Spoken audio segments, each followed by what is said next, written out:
It is always a joy welcoming my international guests, and this time we were heading out to Vermont, US, to meet with Hallie and Adam.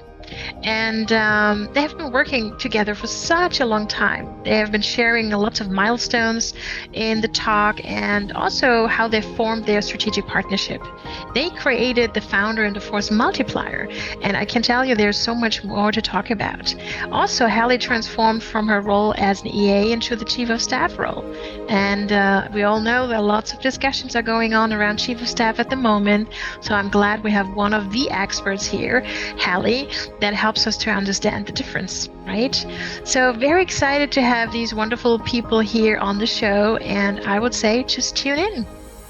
Hello, everyone. It's time for another episode of the Future Assistant podcast. And I always love it when I not only have one guest, actually two guests is always a fun part of having a good conversation. And this is what I'm going to do today with my guests actually tuning in from the States. And I can't wait to hear from them. Where are they actually located? Because it's a part where I have never been to the US and it's still on my list. So hello, Adam. Hello, Hallie. First of all, where are you tuning in from, Adam? Let us know. We are in Vermont. I was going to say specific locations, but I was like, nobody was going to know that anyway. So Hallie and I are about 20 minutes apart from each other right now, but we're both in Vermont. It's snowing and wonderful in all the right ways. Wonderful. I was going to say 20 minutes when you're driving, maybe like 45 minutes when I'm driving, but yeah, we're close. I'm at the office today though, so that's. Oh yeah, that's fair. That's fair. Okay. Okay. And by the way, have you always been in this area, in this part of the country, born in Vermont and ever stayed there, Adam, and then Hallie? Yeah, I was born and raised in Vermont, and I lived in Australia for a little less than a year, kind of in a study abroad. And up until that point, I actually thought that Vermont was too small for me to accomplish my goals, and so I thought for sure I was going to be down on Wall Street or something along those lines. And I ended up when I was down in Australia, I realized how much I enjoyed Vermont and appreciated it more than I ever did. So I thought it was actually one of the best things that I did in terms of helping me ground myself a little bit. Wonderful. How about you, Hallie? Vermont girl through and through? I don't really identify as a Vermonter, even though I've lived here for quite some time. I grew up a little bit all over the East Coast of the United States. But it's funny you mentioned that, Adam, about Wall Street, because I actually also thought I was going to end up in New York City, except not on Wall Street, more like on the advertising, marketing, writing side of the, at Cosmo, right? Like that was my goal, was to work in New York City at Cosmo or something like that. But I'm glad I didn't. I am not a city person at all. So, here in Vermont, and we'll be here for a little while. When you say Cosmo, why am I having this picture in my head? The devil wears Prada. We don't like these jobs, right? I didn't want it. Well, yeah, I was going to say I wanted to be an editor, an editor or a journalist. So yes, wonderful. Yeah. So Hallie, please describe Adam to us. You guys have been working for such a long time, so it would be too boring to ask Adam about introduce yourself and give us a little information about your career. So I thought I'll just ask Hallie. Yeah. Some might say Adam is indescribable, but I shall try to describe him. So, I mean, like the nuts and bolts, he's a multi-passionate entrepreneur. He's a business leader, a CEO, a founder, an investor, a developer. Like those are the things. But he's also a highly influential leader. He's probably I say disciplined, but you are one of the most disciplined people I know that then transitioned to very routine and structured. So it started off as disciplined, but still one of the most structured, routine people I know.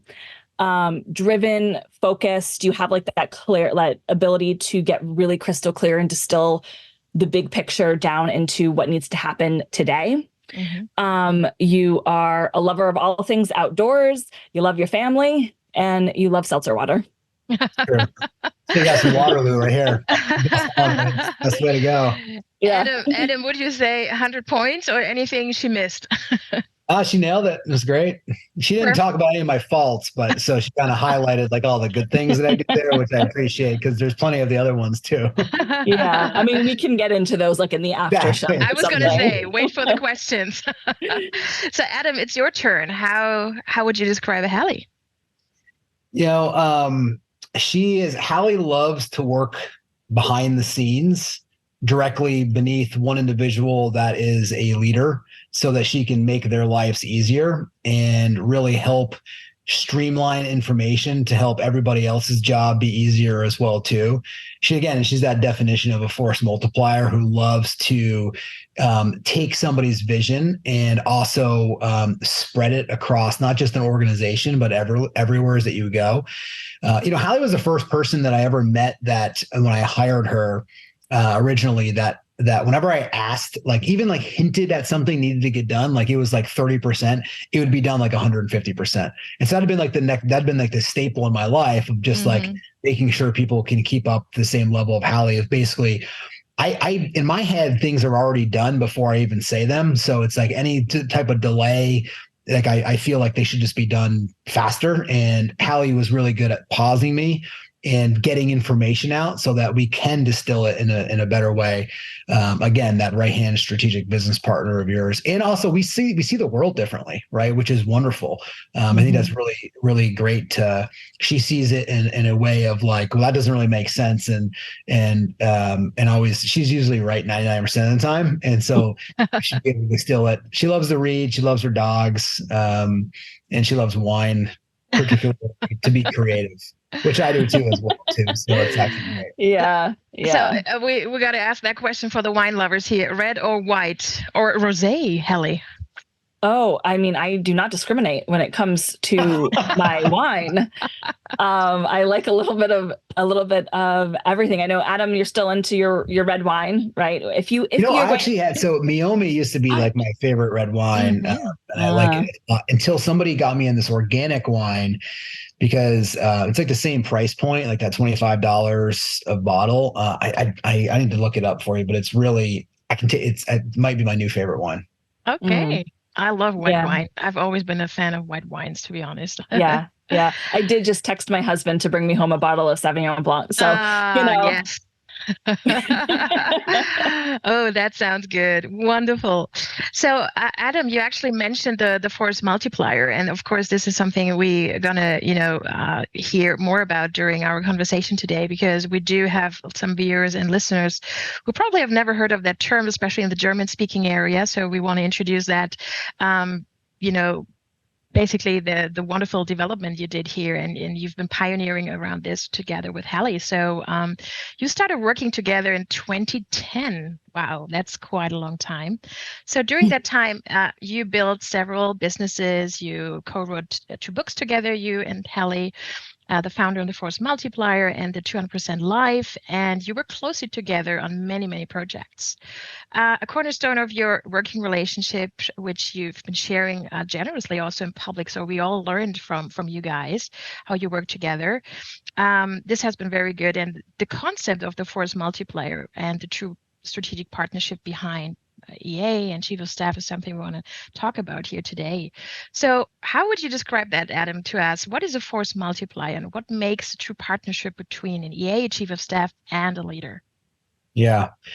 To me, a force multiplier is somebody, like I always considered Hallie and I would have one job. And just that her and I were doing different parts of the job. And one of the things we talk about in the original book, Founder and Force Multiplier, is this kind of like 0 to 10 principle, which basically like you take something, I would take something from like a 0 to a half a 1. She always gives me credit maybe to a 1, but it was really like a half a 1. And then she would take it to like a 9.5 and either give it back to me or delegate it off to somebody else. But it was still the same job. You just had different people, her and I, obviously for anybody, it's a force multiplier, working on different parts of it that fit somebody's natural behavior and their strengths, so that the actual end result for the job that you're doing becomes a much stronger than it would if one individual were doing it. And so to me, like a force multiplier is truly that business partner where it's one job, one mission, but each person is doing different components of it that make the end result so much stronger for the entire organization. Wonderful. Hallie, do you want to add anything? Yeah. So how we like to define the force multiplier term is that it's this much like Adam was saying, it's this right-hand strategic business partner to a leader, an executive, a founder.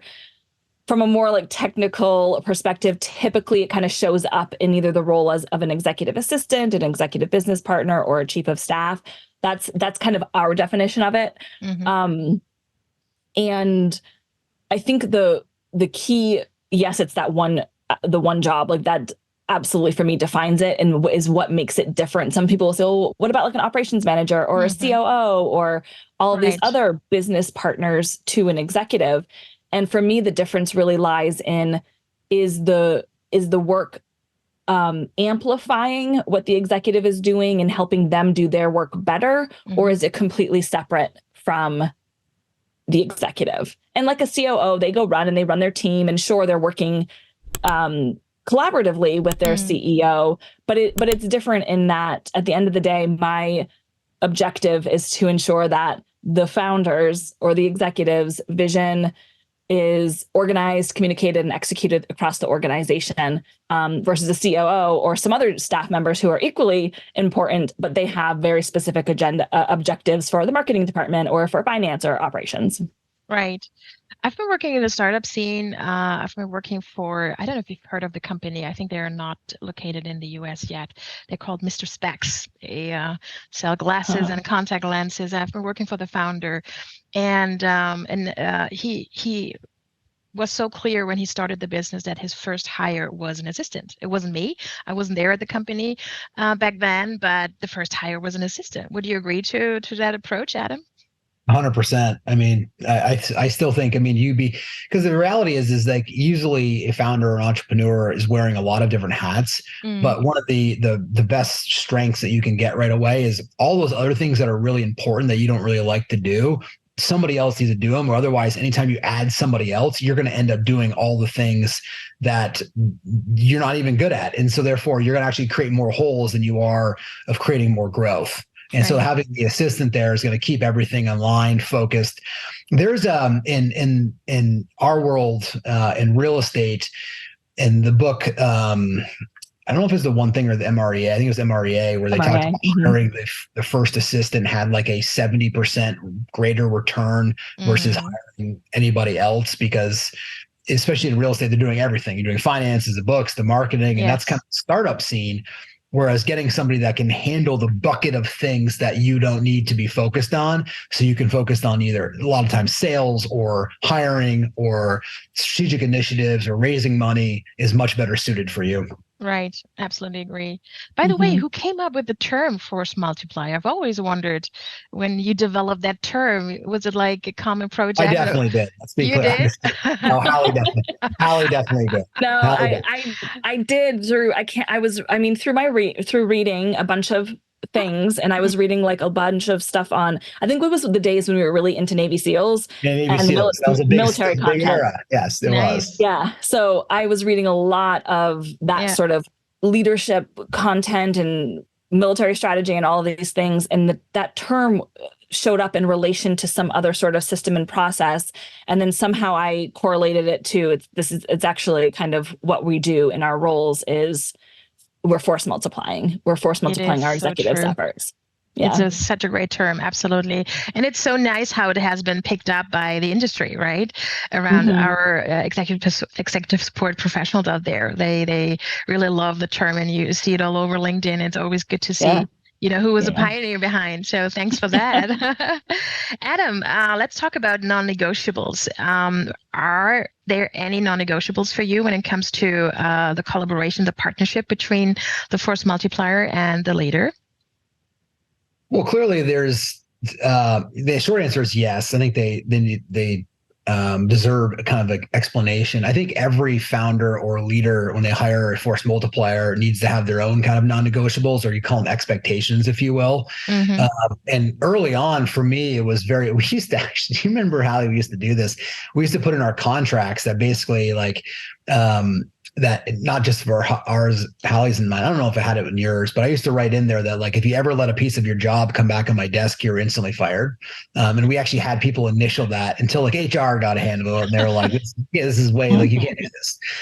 This was way back in the day. But so for me, it was very much of this, like, if you're going to do something, you need to do it, and it doesn't need to come back on my desk. And the questions are different. That's different, but don't put something back on your desk for it. Honesty and trust. We shouldn't have to say that. I don't mean honesty in a way that like you're going to lie or not lie. I just mean that like you're just really real with who you are and whether you can do something, or if you're going through a challenge, because you can't work through with anything, or can't have, a personal growth relationship in business unless you're being honest with each other for that as well too. I also, if I was on, this was a big one for me, and Hallie did an amazing job of doing this. If I was on, I expected my force multiplier to be on too. So that means if I was flying at Friday at 11 o'clock at night, that person needed to make sure that they were on as well. That was clearly established early on, but those were some big, non-negotiables in the very beginning. Okay. And here's the other big one is just like, when something was asked, or somebody said they were going to do something, that it was just done. Like there was never like, because a founder or anybody, but when you're working, you only have so much mental space to be able to comprehend and put towards something else. So I found that a lot of people were constantly being like, well, did that get done? Did that get done? And they have all these like little things of like, those get done? And you don't know if it got done right. Did it get sent out? And that takes space that would otherwise be used as energy towards something that could be a greater purpose. So when somebody saying that they were going to take care of this, it was just done. Hallie actually knows who I'm talking about. We have an employee that was an issue for them. Like we didn't know, like they're, oh yeah, we definitely get it done. They write down, it sounds like this, and then it didn't. And then you're always concerned of whether or not it got done. And the reality was it's exhausting to do that. And so that was a big thing for us, is just the making sure that those things were done for in either way. Yeah. Every time when I work with executive supports professionals and also their executives, I always invite them to create a manifesto, what is important for us, and where, we're going to see our commitment, and where we just, are there 100% also when it comes to values, right? So I love that, because when they come back and they've been working on that, it's just so wonderful to see where they are aligned, right? So yes, it's very important. So another thing that is, of course, important is a strong partnership. So Hallie, what would you say? What is the one thing that EAs and chief of staff, and of course the leaders, must do every week in order to build a strong partnership, strategic partnership, and keep that strong partnership?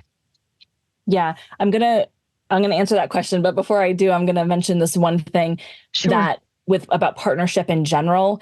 And I think that I remember we discovered this a couple of years ago when we were doing a lot of other, coaching and training with leaders and other EAs and chiefs of staff, that not all leaders actually want to be in partnership. And so from the executive assistant and chief of staff perspective, I can work all day with EAs and chiefs of staff, and we can talk about how to show up as a great partner and how to be a partner and what that looks like.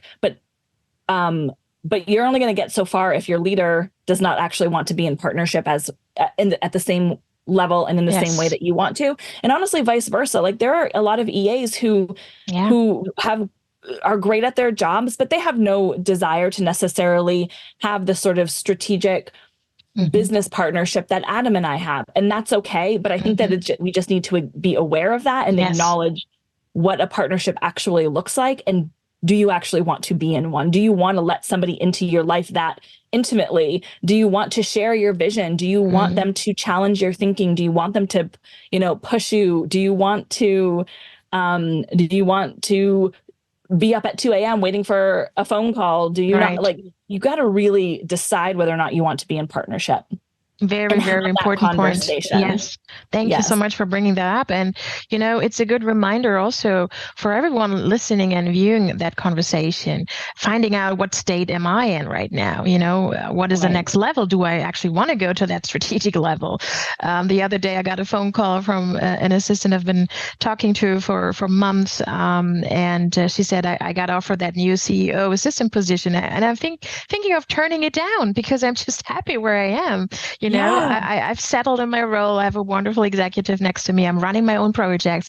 And even if I make this next step, which looks on the paper pretty good, right? But I'm going to be supporting that CEO on a very personal assistant level. And I love running my projects because once I move up to that new position, there's going to be, so many other people involved in organizing the life of the CEO, and I'm going to be reduced to the admin role, right? So do I want it or not? And she ended up declining actually because she was just happy in that role. So we watch this all the time, and you do your consulting, you talk with executive support professionals, all the time. So I'm sure you've heard similar stories. Yeah, I think it comes up. It often comes up sometimes between like EA versus chief of staff. Yes. Not that I believe both roles can be very strategic, but they're simply different. In my opinion, they're simply different roles. And sometimes when I might share what I did as a chief of staff versus what our executive assistant did, we were very collaborative, but they're two different jobs. And oftentimes EAs think they need, in order to move up for whatever reason, they need to become a chief of staff. But the reality is that is not true. There's great opportunities in both jobs. There's great financial reward in both positions. You just need to be really self-aware and honest with yourself about what type of work do I like to do? How do I like to show up and contribute? And so, yes, that self-awareness piece about the role, and then the self-awareness piece about the partnership and what that actually looks like. Very good point. Thank you so much for bringing that up. Yeah. So the one thing per week, what would you say is on the top of the agenda? Top of the list is having a weekly one-on-one. Yes. And I actually did a bunch of LinkedIn kind of polling the community about this recently, about what these one-on-ones look like. Are they necessary? Why don't CEOs actually want to have? If the CEO has an EA, why aren't they having weekly one-on-ones? And I got a lot of really interesting responses. But what I ultimately concluded was, and I still have a little bit of research to do, but I think we kind of need to rebrand what the weekly one-on-one is, because it is not a time to just go through a checklist of items that need to be checked off the list and questions that need to be answered. A weekly one-on-one between a force multiplier and their executive in my opinion, is a strategy session. It's aligning on priorities. It's working through top priority projects. It's learning how the executive thinks. It's understanding their decision-making process so that you can become a better partner to them. It's them understanding what your career goals are and helping you grow as a leader. It's the leader coaching you. It's you helping coach and advise the leader. That to me is what a weekly one-on-one is. It is, and I don't know. I mean, I don't know if you agree, disagree, Adam, but that to me is the most important meeting. Adam and I met for 13 years. I actually did the math. I can't remember what it is though, but I literally was like, how many hours? It was about 10,000 hours actually that you and I met with weekly one-on-ones. It was just under 10,000 hours. I did the calculation. Wow. And if you think about the 10,000 hour rule, it takes 10,000 hours to, become a master at something. So that is why I am a master at Adam, or became a master of Adam. I have 10,000 hours with him, right? Yes. So right. I just don't think that can be, we can't stress enough how important those meetings are, even after a 13-year relationship. And I'm glad to see that you had this commitment to sit together once a week. How long was the one-on-one you had? Was it half an hour, longer? Ranged, I would say, between like 30 minutes and an hour, depending on what it was. Depending. Yeah. There were some years that we just did 30 minutes. And then in the early years, it was an hour when we were first kind of getting to know each other. And then I think towards like the last year or so, it was, fluctuated a bit. Yes. Yeah. And it's, I always say it's the heart, having a very, very structured one-on-one. I always call it game plan, by the way. So, because it's really how you run the game together, right? And everyone who's part of that journey. And I'm glad you're pointing this out, because I do know that so many assistants still fight out there, and even chief of staffs fight out there to get this attention from their executives, right? And they don't have a regular one-on-one. one-on-one, so they keep on begging, and so that's tough, because how can you be a proactive executive support professional when you are not briefed the proper way, right? Of course, we have access, we see emails, we sit in meetings, but it's not enough. And you want to have that eye contact with your manager. You want to also, find out, what's really happening in the brain, and did the mission change, did the vision change? Is there anything that I need to adapt also in the way I operate? And I think this can only happen when you sit together, right? So Adam, yes, sorry, I was going to jump in and ask the question. Sure.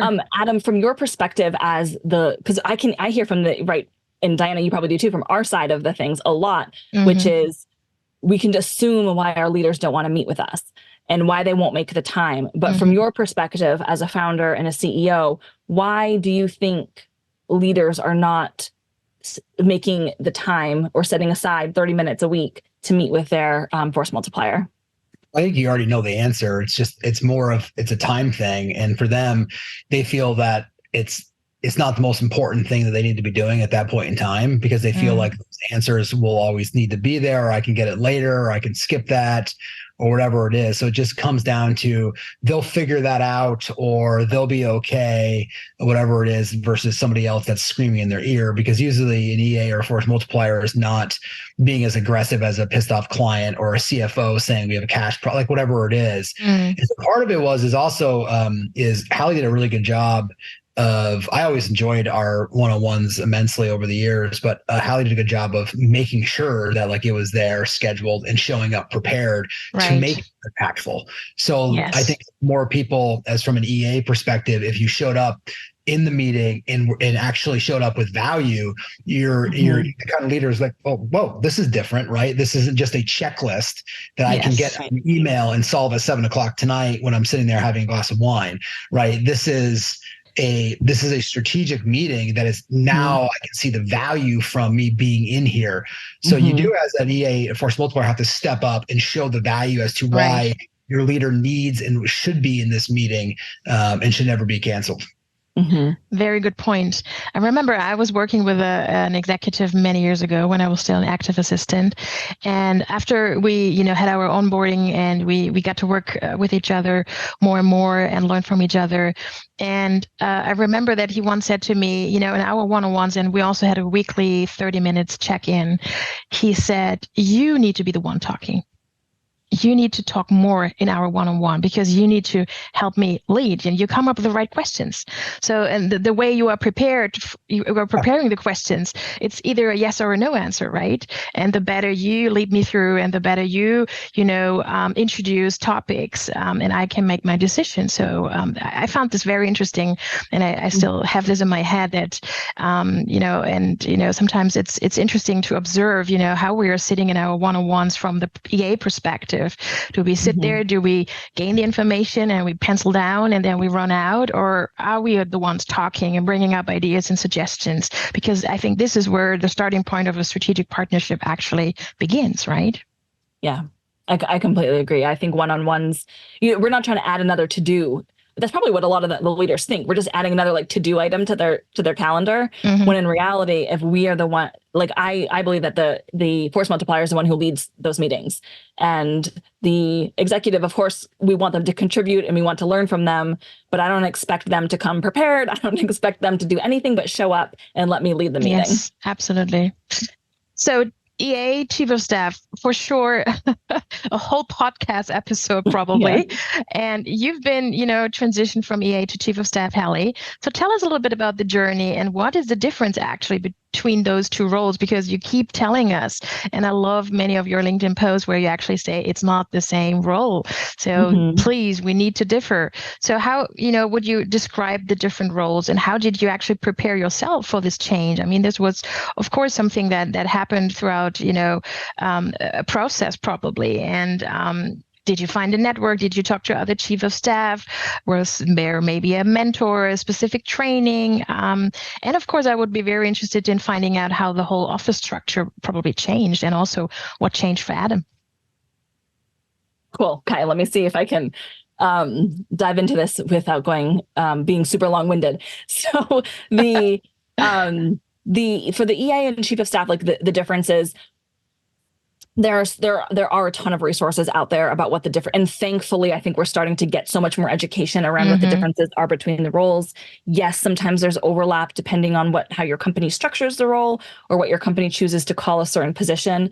But when we're all things considered, if we're looking at the two roles, how I like to think about it is that not the strategic versus tactical. That's the myth, that the roles, that the EA is the tactical and that the chief of staff is the strategic. I do not believe that. I think that both are equally strategic, both are equally tactical.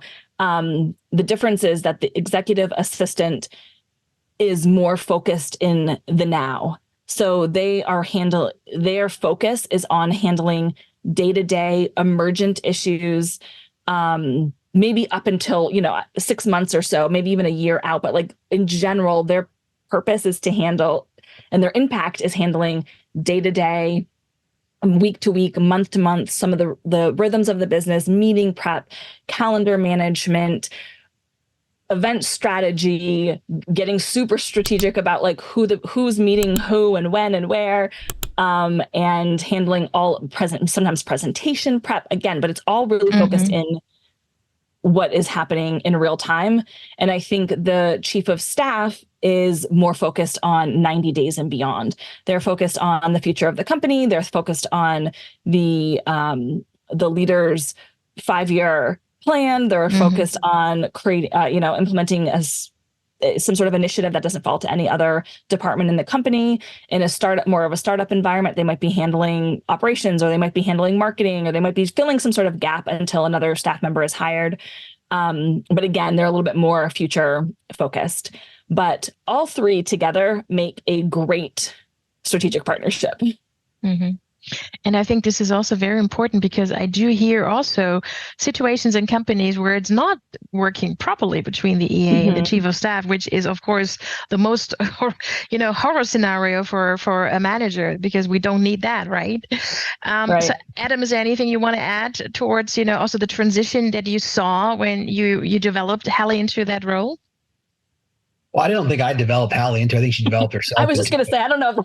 I think Hallie knew what she wanted to do in her career, and she set out to do it, and that's what she was. And this was just part of the natural next step in the process for her growth and her development. It was, the only thing I'd add is just watching Hallie actually change from being reactive into that, like really taking care of me, to being much more strategic. And I actually think she got more into her natural groove and her strength zone than when she went more into a chief of staff. She was doing a lot of things as an EA that we ended up hiring for to put an EA in there, that she was just good at because she was great at what she put her mind to. But she really fell into her zone when she was able to be more strategic. Yeah. And what would you say to entrepreneurs and founders and especially on the C-suite? Do they need to have that duo, chief of staff and an EA? What's your advice? It really just depends on where the organization is and really like what you have economic for a model too as well. Like, I mean, there's a lot of variables for it. We'll get into, ours in a little bit, but like, for me, it really worked because I had multiple businesses that had multiple leaders, and I tried to fire myself from every position I ever had in a company. So Hallie kind of served as a buffer between a lot of the presidents or CEOs from other companies that helped facilitate spread, get my attention, not get my attention. So she was kind of literally that buffer that absorbed a lot of the information, strategically got that out there for it. I think at the larger organizations, you've got a lot of different divisions that chief of staff can really be impactful to help navigate all of that. A lot of startups, I think having, executive assistant would be a great place to start. And then as the organization may kind of grow into, you may need an operations person before you need a chief of staff, right? You may need a CFO before you need a chief of staff. We had those positions in our organizations already. So it was a natural fit to bring in somebody that can help organize all of the executive leaders. Yeah. And just today, I received a message from LinkedIn. I'm a LinkedIn Learning instructor, so there's always a specific newsletter we receive as trainers. And today, they sent out a link about the trending roles in Germany, the top 10. And guess what? Who was part of it? Chief of Staff. I think it was named under number 6 or something. So, of course, that's a great message. Yeah. And as you know, Hallie, I mean, it's all over LinkedIn, and, it became of a fancy title, although a lot of people seem not to know what's behind the role actually, but it's like a fancy title. I want to become a chief of staff. And yes, we do have lots of conversations, and I know you talk a lot and you coach and consult with assistants. So what would you say to aspiring chief of staffs in order to go to that next career step? I'll tell you one thing before Hallie jumps in. I will say, once Hallie actually changed and became a chief of staff, there's a lot of people that look up to Hallie and follow her. Everyone changed their position to a chief of staff who really weren't chief of staffs, right? And it's not like, I'm not taking anything away from that, but they really like went all in and were like, now I'm a chief of staff, just like Hallie. Or they would email me as the founder and be like, I just made my assistant a chief of staff just like you did. And it was just like, it was, and again, I get the rationale and the intent probably good and pure, but there definitely is an educational piece of earning your right to have that title, because it's a big strategic role. And from an organizational size standpoint, if you have 3 employees, probably a chief of staff is not really what they're doing, right? Yes. They are probably doing an operational role or like an EA role, and you're calling them a chief of staff, but that's not really. I always think of like the president's chief of staff is the second most powerful person in the White House, organizing everybody else. I mean, that's really that kind of like power suite position right there. Sorry. I agree. Absolutely. Yeah. And that's always, I mean, when I became chief of staff, it was like 8 or 9 something years ago, there was very little resources out there about the chief of staff in the corporate world. And so I pretty much modeled most of what I knew and was learning was after the government role of the chief of staff and the White House chief of staff. Those were the white papers that I was reading. That was the information I was getting my hands on, because that was really accessible at that time. So that's always how I thought of the role. And guess what? The president also has an executive assistant, and they also have a scheduler, and they also have a lot of other people on their staff, including the chief of staff. So it's not, in my opinion, it's not a replacement for any of those other positions. It's in addition to provide specific additional value based off of the needs of the founder and the company, often based off of the size, scope, and complexity, and scale and growth trajectory of the organization. Absolutely. But it's not a given that every company is going to have one. And just because you have, an EA, you need a chief of staff. No. Yeah, it's true. And again, every executive is looking at this topic also in a different direction. Like, do I need these both roles, or do I want to have a really strategic EA that is almost coming up to that same level, right? Because that's why I was so happy to actually see that this role landed in this report from LinkedIn, because many years ago, no one was aware what the chief of staff is in the German-speaking area. So that's quite funny, because we kept reading stuff from the US, from the UK. Right. It came from the military, as we all know. So, but you haven't seen that out in the job ads here in Germany, and now it's really starting. And I think these studies are helping us to really, offer also training in Germany and everything. So, of course, there's so many things you've been discovering together throughout the wonderful partnership you have. But after 13 years, Hallie decided to file for divorce. What happened, Hallie? What happened? You decided to step down from your position, and so I keep wondering, and maybe you want to share this very openly with us. How was the conversation with Adam? I mean, you've been one piece for such a long time. So how was the discussion with him, the conversation, and how what happened to you that you felt like, okay, this chapter is closed? Well, first of all, I just want to say thank you for giving us the opportunity to talk about it and share about it, because we're fairly public, especially in the EA space, in the EA and chief of staff space. And believe me, there's lots of assumptions that are going around about why I left and what happened. I actually got a message the other day from somebody from one of Adam's companies Oh. that was talking about how, you don't have to look at it like a failure. And I mean, I heard the word failure and I'm like, I think nothing about what happened between Adam and I as a failure. Like that's the furthest word that I would ever, in fact, I feel like it's because of there was so much success that it was kind of like a natural next step. So I'll share from my perspective, if you're okay with me going first, Adam, about kind of how the conversation went. And you may have, I mean, maybe it's revisionist history. I don't know. Maybe you have a different interpretation of how the story went. But essentially, I mean, I think it's kind of been going on for, it was about a year, maybe. But really about 6 months prior to when I left, Adam and I were chatting, and the businesses, Adam's business had grown so tremendously. There had been a lot of success in a lot of his companies, and they were shifting. They just were changing. The businesses had changed a little bit. Adam's focus was shifting on where he was showing up and where he was spending his time. Nothing bad about it. Just that was the nature of the way the business was growing and evolving. Yeah. And there were kind of a couple of things that were happening for me in that. One was, it kind of occurred to me that I didn't really think he needed a chief of staff anymore. And I therefore also didn't want to show up in a way that I didn't feel I was making my best and highest contribution.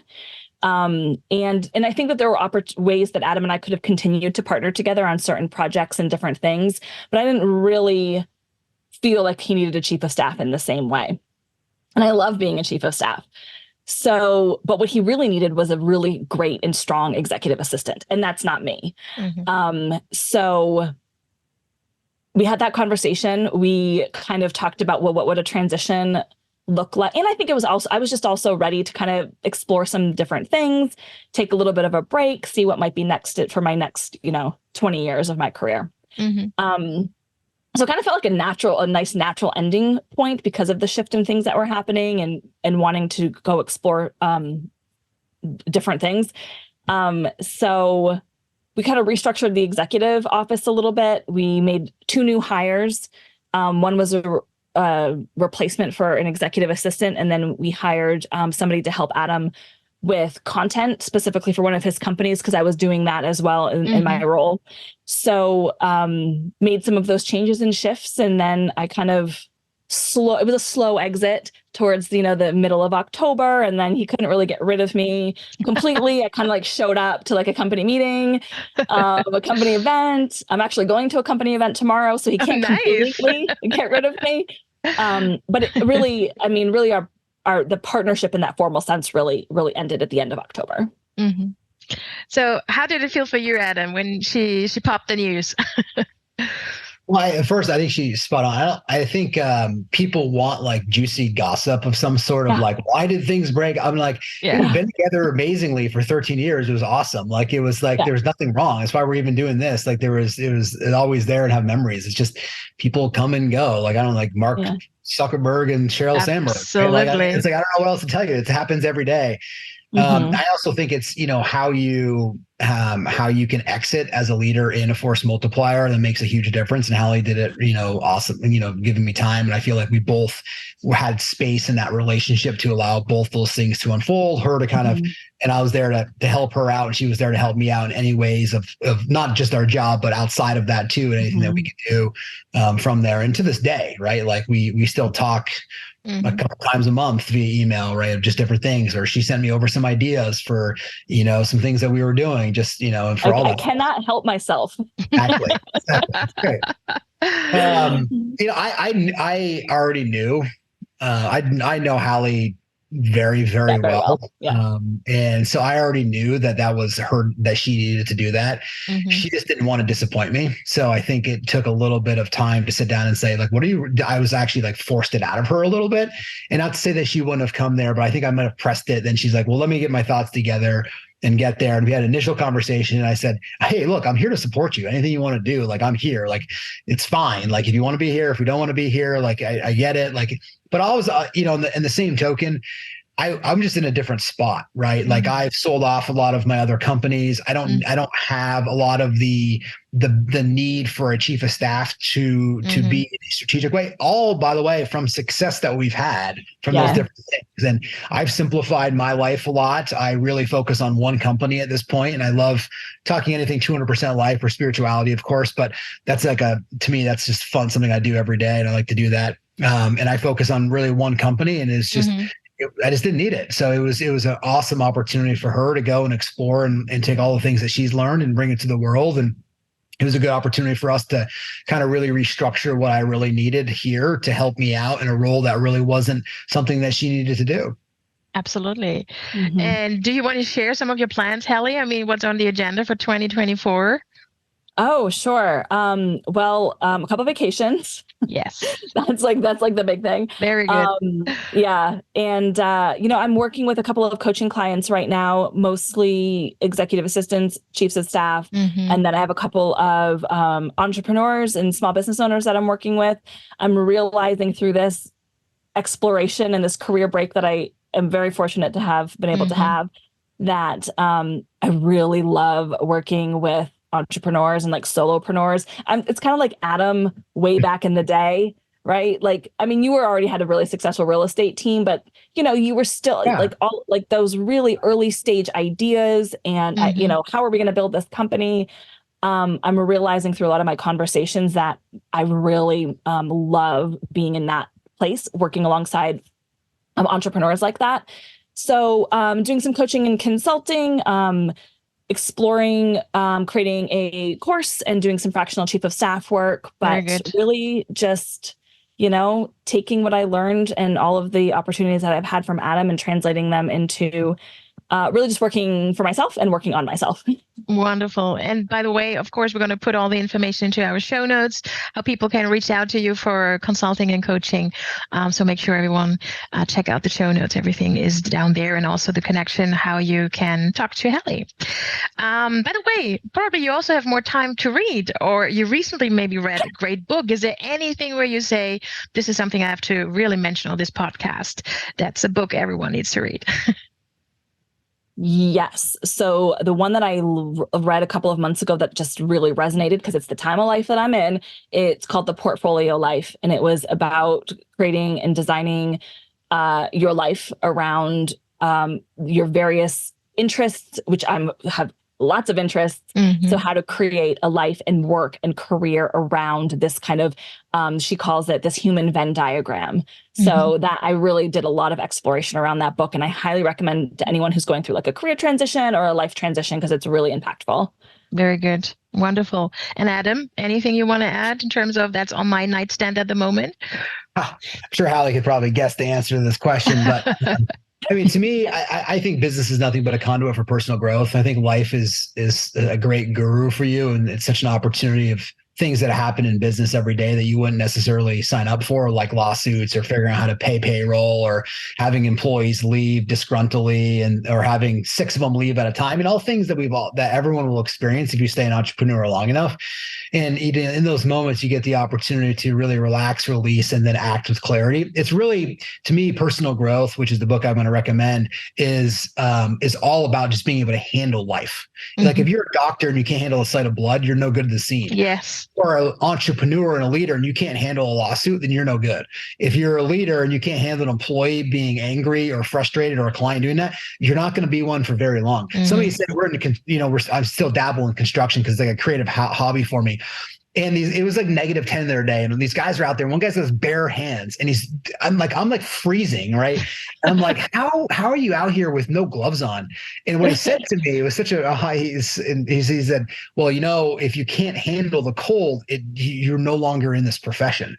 And it was such like an easy way of saying it. It's the same as like a CEO or leader. If you can't handle that, then you're not going to be a CEO anymore, right? Or a leader, whatever that is in that case. So to me, the Untethered Soul or The Surrender Experiment or Living Untethered by Michael Singer, his 3 books, I think are great books for leaders to be able to bring a new line of kind of consciousness, or I would say just more clarity into your life to be able to be a better leader and to be able to handle reality. Great recommendation. And also we're going to, make sure that the links are mentioned in the show notes. A great advice here on books to read. Adam, your 2024 plans, anything you want to accomplish? There's no specific goals that I have. I mean, we have, goals have a beginning and an end, but they're not the purpose of your life. Mm-hmm. And for me, the purpose of my life is to raise the moment that's in front of me. So the moment is better off for having passed by me. And to me, if I accomplish that each and every moment, then I'm hitting all my goals. Yes, wonderful. I would like to close our conversation by just looking back at your partnership. When you think back and you recall some of the moments, the successes, even the atmosphere in certain projects, what would you name Hallie and what would you name Adam when you look back in some years? So maybe it was a shorter period that happened recently. You were working on a specific topic or something that happened in the beginning of your partnership. Do you recall a specific moment you want to share with our audience? Maybe Hallie? Well, I guess if I think about what maybe I'm most proud of that we accomplished together, if maybe that's the route I'll go down. I still always think back to, listen, there were so many ups and downs and challenges and, and great moments and all these things and really incredible opportunities along the way. But I think one of the tangible thing that I think we created that was really amazing was Project U, which is this year-long coaching and training program that, I don't know, it was 5 years ago, I think, that it got kicked off. And it's changed a little bit. And I know Adam has some new plans and visions for where our 200% Life events are going to go. But I still think back to some of those events that we did with these small groups of high achieving leaders who just really were searching for something else beyond just the material wealth or beyond the next vacation or beyond the next career goal. And Adam really created this space for them to explore these topics together, and being able to be with people for a whole year and seeing the transformation and their evolution and all of the ahas and the breakthroughs and the career changes and the divorces and the new relationships and the children and all of these things that happened in such a short period of time, and being able to have a little bit of an impact on that. I still think about, some of those events are still the most meaningful to me. Wonderful. Yeah. Adam, final words from you. I don't know if there's a specific one. I would say it's the totality of the relationship. Every phase of the relationship offered something new and exciting and challenging. It's like in the very beginning, it was just like this straight hustle grind, and Hallie and I worked 7 days a week, just 90 hours. And then we both matured and changed. Our outfits changed. It's just the metamorphosis of both the relationship. And, it's just you look back and there's this series of moments that just made up the relationship and the success that, that we had together in the organizations. And to me, so it's not just one particular moment. It's just, I think all of it, including Project U, how we bring that into the organizations, and how we figured out how to get people from during the middle of COVID to live events and still create a magical experience for them. That was anyway. Yeah, there was a lot. Yeah. Honestly, I'm so thankful that you were here on the show. Thank you for this very honest and open conversation. I appreciate that you took the time out of your busy schedule to be here. I can only say that I resonated with so many wonderful things you said, and I think we're going to get very good feedback on this episode, because I know that a lot of people are really looking into this career growth when it comes to chief of staff. So Hallie, of course, you're out there. People can reach out anytime. We can't wait to see what's next for you. Both, of course, to hear, what's coming from Adam, what's coming from Hallie. But so far, thank you so much for being here. Appreciate that you are out there supporting the profession. We need strong leaders. And of course, we need the strong executive support professionals, because at the end, it only can go hand in hand, right? Thank you for having us on. Thank you. Thank you so much. I know you enjoyed the episode because there was a lot of information that has been shared by Adam and Hallie. So thank you so much. And also for the honesty about the milestones you reached and also the new chapter you just opened up. So make sure you reach out to both of them. Make sure that you keep following the founder and the Force Multiplier. There's a great newsletter out there. Make sure you follow them on social media because Adam is sharing great content. And also Hallie in her new role out there. It is worth following her. And maybe you are interested in learning more about how to become a chief of staff. She's definitely one of the right persons to talk to. So thank you so much and all the best to Vermont.